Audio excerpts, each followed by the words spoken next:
আমাদের বাংলাদেশের পুরুষ মানুষরা মনে হয় একটু বেশি ভালো। কেন বলছি এই কথা?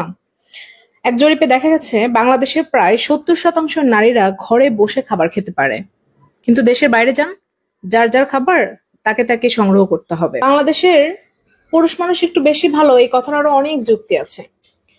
বাংলাদেশের পুরুষ মানুষরা ধাক্কায় ধাক্কায় বলে না, যাও তুমিও ইনকাম করো আর নিয়ে আসো, আর দুজন মিলে আরো বেটার থাকি। এই জন্যই বাংলাদেশের 70% নারীরা এখনো ঘরের মধ্যে থেকে আরামে বসে বসে খাবার খেতে পারে, এবং সেই খাবারটা আরামে খায় জন্যই বাইরের কষ্টটা বোঝে না, আর বোঝে না জন্যই আবার উল্টা স্বামীকে নির্যাতন করছে, হাজবেন্ডকে নির্যাতন করছে। এটা আসলে দোষটা কার? দোষটা কিন্তু পুরুষ মানুষ। বলেন বাইরে গিয়ে ইনকাম করে নিয়ে আসতে, তাহলে বুঝবে। অফিসের কাজ আর বাসার কাজের মধ্যে কিছু পার্থক্য আছে। কি কি পার্থক্য? আমি জানি মেয়েরা অনেক অপছন্দ করবেন, হয়তো গালাগালি করবেন। আচ্ছা, আমার কিচ্ছু যায় আসে না, যেটা সত্যি সেটা সবারই জানতে হবে।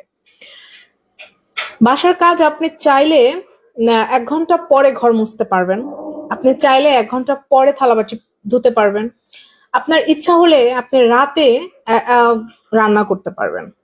কিন্তু অফিসের কাজ কিন্তু টাইমে শেষ করতে হয়। সো বাসার কাজের পরিশ্রম